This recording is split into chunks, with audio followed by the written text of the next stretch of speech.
जय कल्याण, जय कल्याण, जय कल्याण।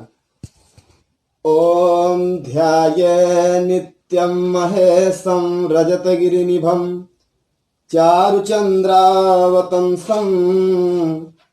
रत्नाकल्पोज्ज्वलांगं परशुमृगवरा भीतिहस्तं प्रसन्नं पद्मासीनं समन्तास्तुतममरगणैर्व्याघ्रकृत्यं वसानं विश्वाद्यं विश्वबन्ध्यं निखिलभयहरं पंचवक्त्रं त्रिनेत्रम्। जय कल्याण, जय कल्याण, जय कल्याण। श्री श्री श्री 1008 घोर घोर अवधूत भगवान देवतुल्य बनने के लिए क्या करना चाहिए? जय कल्याण, जय कल्याण, जय कल्याण।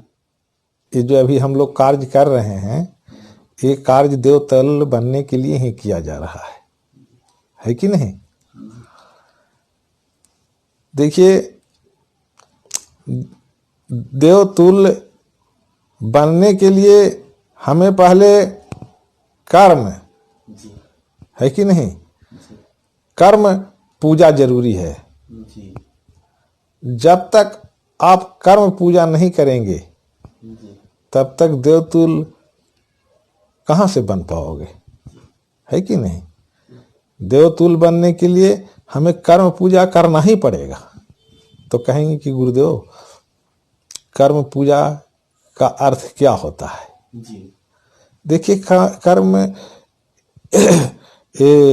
कर्म पूजा का अर्थ है कि आप जो भी कार्य कर रहे हो, जो भी आप अपने कार्य शैली में के द्वारा कर्म जो कर रहे हैं, वो कर्म करते हुए आपको ये पता रहता है कि ये हम सही कर रहे हैं कि गलत कर रहे हैं, है कि नहीं? सही और गलत का तात्पर्य यहाँ पे असत कर रहे हैं कि सत कर रहे हैं। इस चीज को हमें भान रहते हुए भी हम असत को ही करते चले जाते हैं।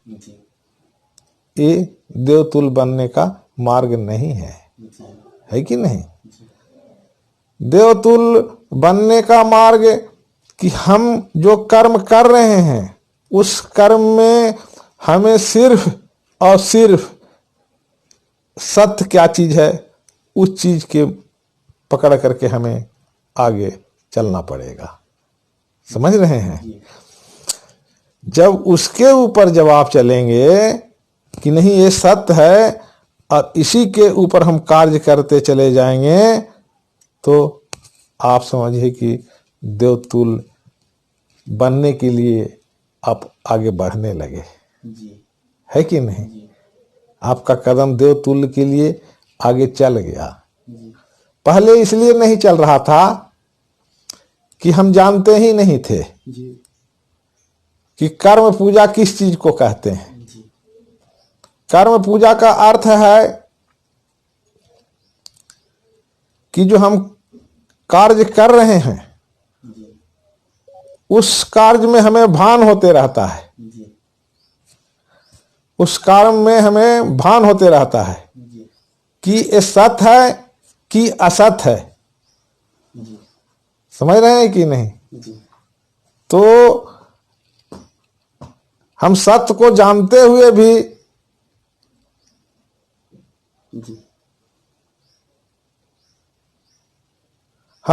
सत्य को जानते हुए भी और असत्य मार्ग पे चलते चले जा रहे हैं, चलते चले जा रहे हैं, चलते चले जा रहे हैं। ये चीज जो हमें करने के लिए बाध्य किए हुए है हमारे शरीर को, जिससे हम सब देवतुल्य नहीं बनने पा रहे हैं, है कि नहीं? तो वो बाध्य को हमें हटाना पड़ेगा, जो बाधा बना हुआ है। जब हम जान रहे हैं कि ये सही है और ये गलत है, तो गलत मार्ग को पकड़ करके बेधड़क हम चलते क्यों जा रहे हैं? है कि नहीं? इस चीज को, बाधा को दूर करना ही जो है देवतुल बनने का मार्ग है, देवतुल बनने का मार्ग है कि नहीं? तो जब भी तो देवतुल जो बनने का ये मार्ग है, इस मार्ग को ही हमें पकड़ करके आगे चलना है, तो आप देवतुल बनने लगेंगे। हाँ, समझ रहे हैं ना? देवतुल बनने लगेंगे। और ये जब तक हम देवतुल के मार्ग पे हम जब तक नहीं चलेंगे, तब तक आप निश्चित कर लो कि आप नरक में ही रहोगे, नरक में रहोगे। नरक का अर्थ क्या? आप परेशानी में ही जूझते रहोगे, बहुत दिक्कत से तुम्हारा कर्म जो कर रहे हो हल होगा, हल होगा, लेकिन बहुत दिक्कत से, परेशानी से होगा। क्यों? कि तुम पूजा करते हुए कर्म को नहीं जा रहे हो। अगर तुम पूजा करते हुए जाते तो जो कर्म कर रहे हो उसमें जो सत्य है उसी के मार्ग पे जाते, और उस मार्ग पे जो नहीं जा रहे हो यही परेशानी का कारण है ना? तो उस परेशानी को हमें दूर करने के लिए हमें देवतुल बनना चाहिए, है कि नहीं? और देवतुल का परिभाषा है कि हम जो कर्म कर रहे हैं उस कर्म में जो हमें भान होता है कि ये सत्य है और ये असत है, तो असत को त्याग करके और सत्य के मार्ग पे आप जब चलेंगे तो आप देवतुल हो जाएंगे और आप स्वर्ग की स्थापना करने के लिए आगे बढ़ जाएंगे। जो देखेंगे वही बोलेंगे, जो कहेंगे वही होगा, और जो चाहेंगे वही मिलेगा। जय कल्याण।